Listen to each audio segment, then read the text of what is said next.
session that I'm presenting for today, I hope. And this session is will always be very close to my heart, and it is to talk about GroupWise. And this is obviously talking about the latest release of GroupWise. And I will be taking you through some of the new features and enhancements that's been added to the GroupWise environment.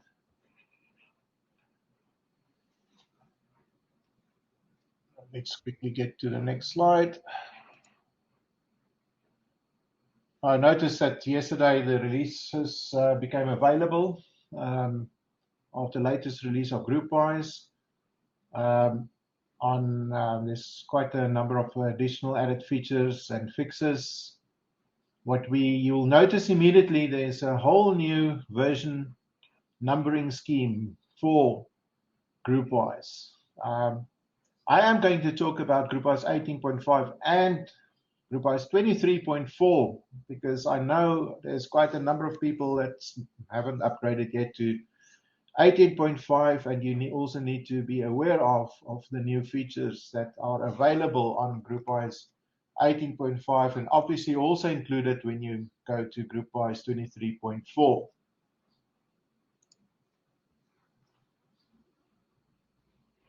Now let's quickly look at what has been added.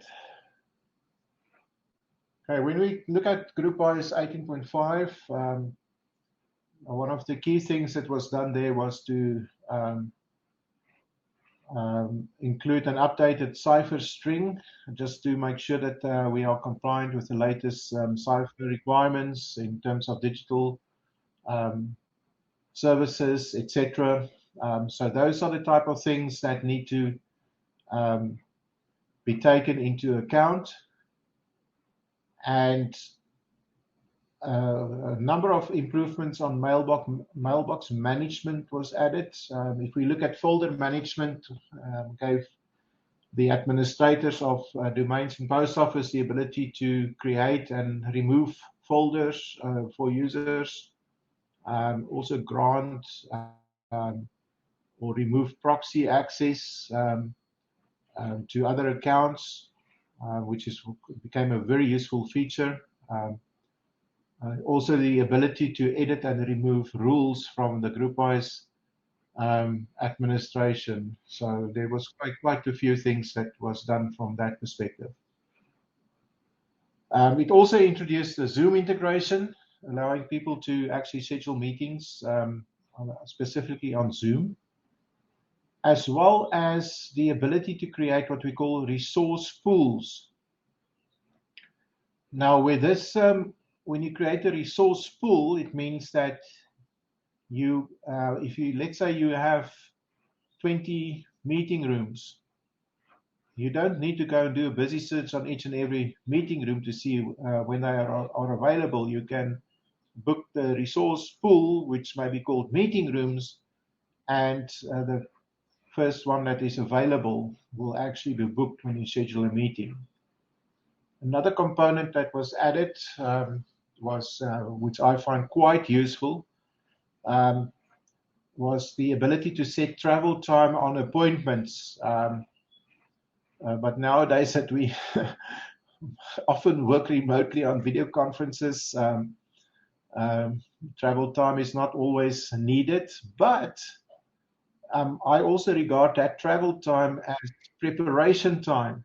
In the age of video conferencing and video meetings, the tendency started to evolve to have back-to-back video meetings, and you rarely have got time to resolve issues in between meetings. So it is a very useful capability to, even though you're not traveling, you make use of the travel time to book time in your calendar so that at least before a meeting and after a meeting, you at least have some time to perform some pre-meeting preparations and post-meeting work that you may need to do immediately after a meeting.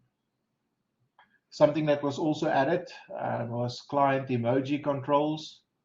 So you can use emojis in your emails. I wouldn't say I'm a very big fan of emojis, but it is there now. So for those of you who love your emojis, you're welcome to use quite a wide range of emojis now. On the webmail client, there was also quite a few enhancements. From a technical perspective, the DVA certificate verification is now done to make sure that the certificate on your document viewer agent is actually valid. It was quite a source of headaches in the past. You also now have an individual item toolbar. When you click an item, a specific toolbar will appear for that selected item. Something that was lacking in the previous versions of webmail was also the ability to forward as an attachment. We now can forward an existing email, including all its attachments, as the attachment of a new email. In the past, it was only possible to do a flat forward of an email. There's been some name completion improvements that makes it basically, there's more locations where name completion will take place. There's a new edit option on the calendar views itself that makes it possible to edit the calendar entries when you view the calendar, as well as the address book management capabilities that you can create additional personal address books from the webmail client, as well as the ability to duplicate existing email items. Quite often you receive an email and you want to use the same email and send it, or an existing sent email and duplicate it and send it again, maybe to a different destination. Those were some of the key components that were added in GroupWise 18.5, apart from quite a number of bug fixes as well.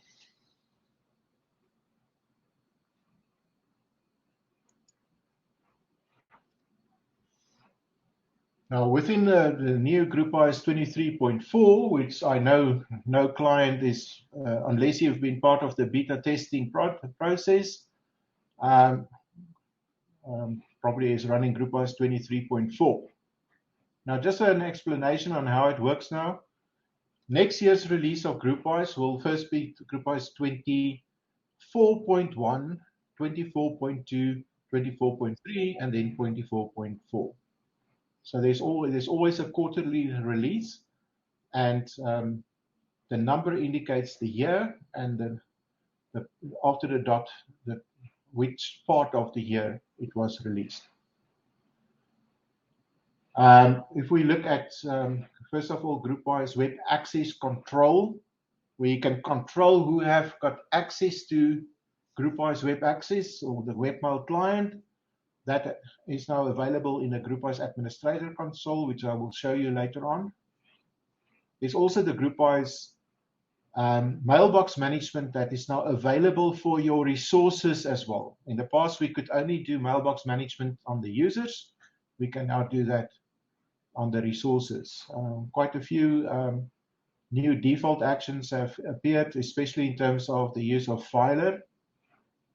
You can, for example, say, by default, set filer as the way users must attach files. So every time they want to attach a file, filer will first be displayed. It will still allow you to attach from the file system. And certain filer Outlook plugin options are now also available, that in the past were only available if you're running the Outlook plugin for Outlook, for those of you that are using Outlook. But similar options that you set on filer for Outlook is now available in GroupWise as well. Another feature that I actually found quite handy, and I've started to use it quite a bit, is the concept of mentions. That's when you type an email and you type in @ and you mention someone. Then it will automatically include that person in the to field, and it will indicate to the person that's receiving that mail with a little icon @ sign next to the email that they've been mentioned in that email. Obviously, there's a number of filer enhancements in terms of the ability to also attach now from net folders. When in the past you could only attach from the local filer storage. Now you can also, if the user have got access to net folders on Filer, you can also attach files from there. And I think one of the major new things that you will see is that the OpenText branding has been applied to GroupWise. It's now called OpenText GroupWise. On the GroupWise web client side, there's also quite a few additional add-ons. It's easier to access the item properties, the modifying an appointment status in terms of whether you're busy or out of the office, etc. Including email priority, when you send an email, the high priority, low priority, etc. from the webmail client, and some visual enhancements on the calendar display to indicate travel time, and additional indicators on the calendar view have been added.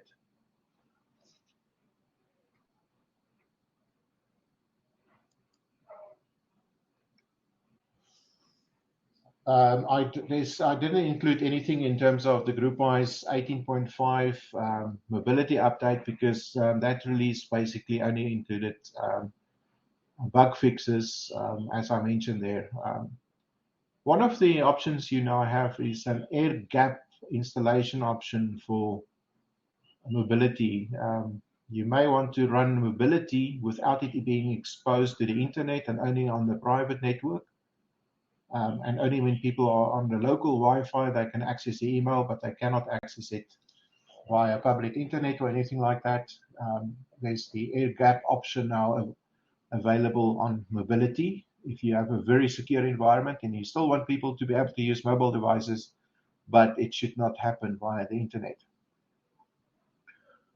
There's also the option now to generate an inactive user list.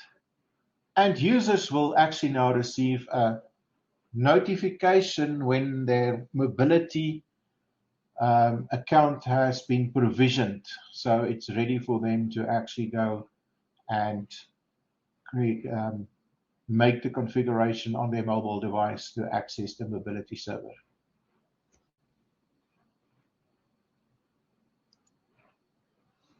So let me quickly bring up my browser and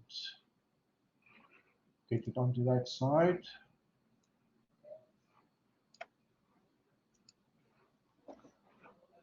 As you can see here, I've got a domain called wingokulabo.com.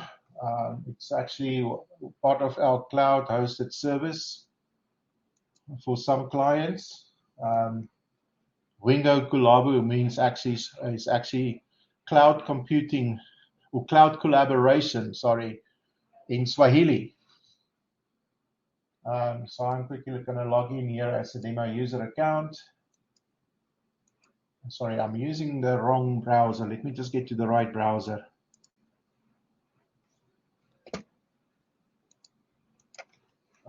Webmail.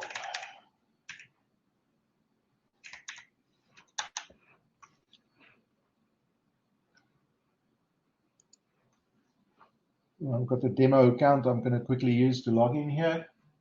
Oh dear. That's quite interesting. It actually worked a couple of minutes ago. Let me try the following.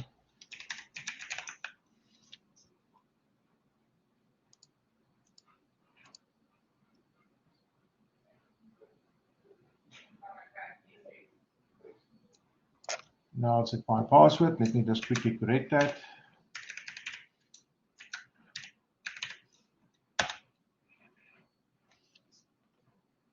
No thanks.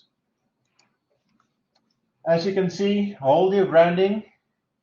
There's quite a couple of new things that you will see in the process in terms of the OpenText branding. It's a nice, new, fresh look and feel. Also, when I, for example, right-click here on a mail, you'll notice that the forward attachment is appearing on this side now as well. So when I click forward as an attachment, you can see the email being attached on that side. Also, the context menu. I just want to see if I got an appointment item here. I actually don't have one sitting here right now. Also, if I want to quickly go to my calendar display, you'll notice that these little icons are also now appearing here. And I can also edit and have a little bit more options available when I view appointments specifically here from the calendar display.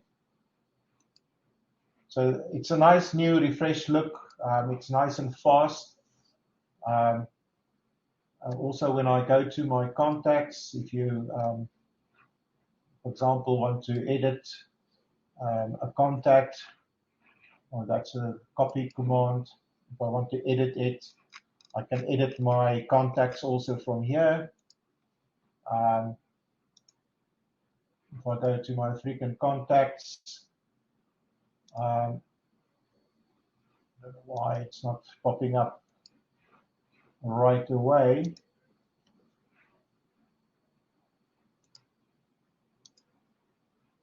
See, I can now also manage and rename, delete, or even create new contacts or groups even from this perspective. On the options side, there's still the default options, the ability to manage your rules. For those of you still not running this web client, it's quite a nice user interface in terms of managing the rules. Also working with your out of office rule, very similar options that you have like when you're using the Windows client. If I go specifically to the GroupWise admin console, I didn't want to go to that one.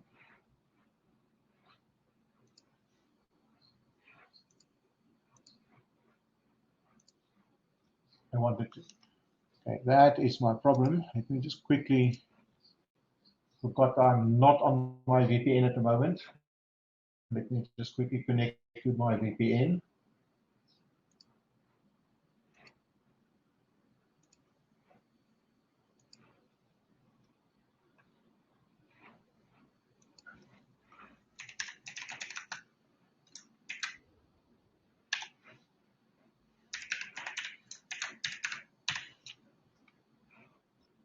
You can see we basically, as a practice, users log in as themselves if they've been granted administrator privileges on these systems. I'm just going to zoom in my screen so it's a little bit bigger. It's easier to see. If I quickly go to my system settings, you'll notice that here on the GroupWise web, we now have the ability to allow use of web by all users, so I can say prevent and then add either groups or individual users and prevent them from having access on the GroupWise web access component. If I go, for example, to one of my domains and I go to client options,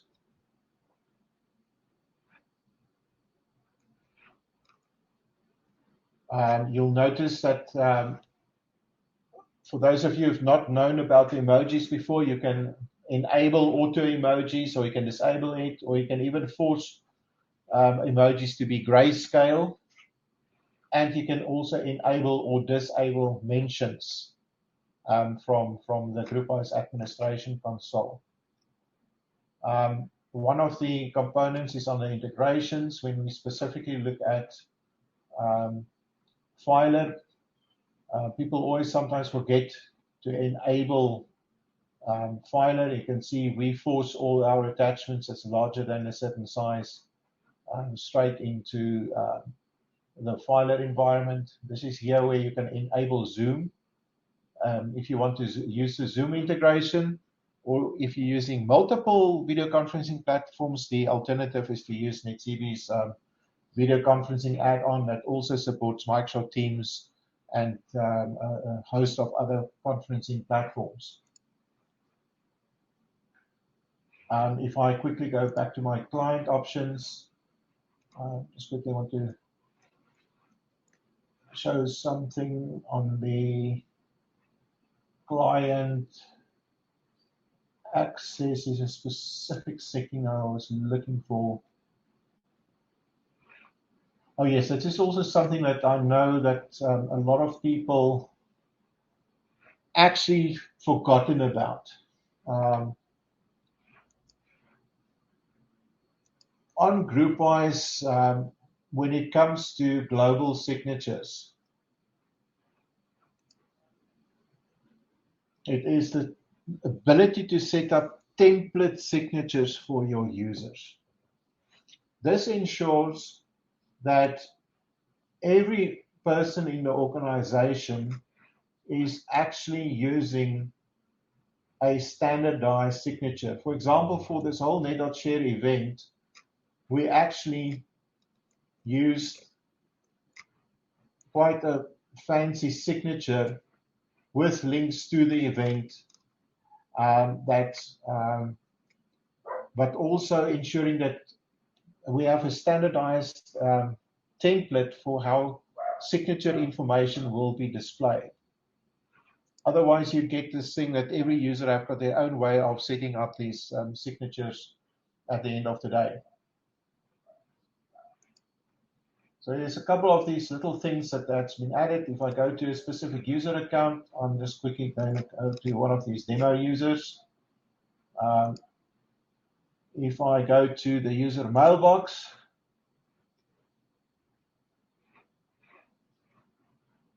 first of all, you can see if I want to add additional categories for a user, I can do it from here. You don't need to proxy into a user's mailbox or a system with that setup. I can even set the colors for them. The same with folder management. If I say I don't want that folder to be in that mailbox anymore because I'm not using it, I can actually delete it on behalf of the user. This is also a quick way to check whether the users did something to their folder structure that is causing problems. I sometimes still get users that move folders into very weird locations, especially with system folders. You can also manage the address books for a user. I can even go and create a new address book for the user. If you're still using personal signatures, you can also manage the personal signatures of the users from here. And as I mentioned before, we can also manage the proxies. We can specifically do certain things around the proxy components for users. The same with rules. I can even go and create out of office rule for this user. Sometimes users forget. They go on holiday, they call IT, I forgot to set my out of office rule. And all you need to do is to quickly log on to your GroupWise account or system administrator account and then go and set the rule for the user. The same with shared address books. Here you can just quickly look at, for example, here a shared folder exists. I don't have any shared address books. I've got a shared calendar, and I can actually manage the shares on behalf of the user straight from the administrative console. The same with shared folders, where I can also go and change the sharing on that basis. And a very quick way, okay, the statistics, I don't think we ran a GroupWise audit on this particular demo post office yet. So I just want to show you guys something else as well. One of the things that we've done, if I quickly open up my GroupWise client, my Windows client, or I can actually just go to my webmail client. If I quickly want to send a new email, let's say I want to send a new email, you'll notice, for example, if I want to send an email to Hendrik, the images that are appearing, because we already made sure that the images are made available on the user accounts. We do not actually allow the users themselves to do that. if I quickly go to my own account, you'll notice that my image is there, but I didn't upload it myself. We actually make use of our directory service, and the images are stored in the directory service and then auto-populated on this side. And it's easy to use a system such as the NetIQ Identity Manager, etc., to do the population of these images into your directory service. This is such a nice thing to do for your users to make your address book and the communication of the users far more friendly, because even if I go into my normal Windows client, if I quickly open up a new mail here,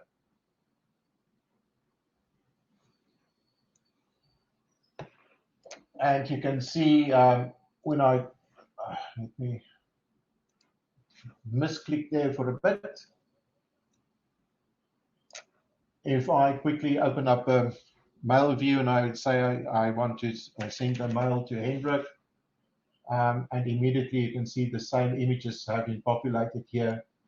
And now as I start typing, I say, okay, I need add Justin, just remember, and you can see this is what I mean by the mention. When you're typing an email, remember to do this tomorrow, etc. And I may want to do the following, put a smiley face next to it, and it will insert emoji, or you can use the emoji button and insert quite a wide range of emoji libraries that you have already from within the MailView client. So this was now just a very quick overview of quite a few things that's been done. I need to show you this add attachment capability. Obviously, if I want to add a filer reference, you can see it's already brought up my filer environment, and you can see there's a net folder. In the past, it wasn't possible to add from a net folder environment certain files. So it wasn't possible at all to do that. I can also upload a file from here if I need to. I can even create new folders on the net folder side as well. And obviously, this is my standard storage on the filer side. I can also now expire the link after a certain number of days and say, it can download only 5 times. After 5 times, it can no longer be downloaded, that type of thing. So this is how you can integrate this quite easily with your filer environment. Okay. I hope I've shown you some nice features and things that you can do that, and then the nice new look and feel of the GroupWise web components, especially the administration, which is quite refreshing. And hope that you want to upgrade your systems very soon after this event to the latest release. See if there were any questions. I see no questions asked. I thank you very much for attending this session. And I know there's still one session slot available after my session now, before it will be the end of the day. And tomorrow at 9 o'clock, we will start again for the last day of this conference. And there's going to be a very interesting keynote sessions tomorrow again. So please join the sessions, as well as additional content that we want to share with you tomorrow. And it's still the last round of sessions after my session now. Thank you very much.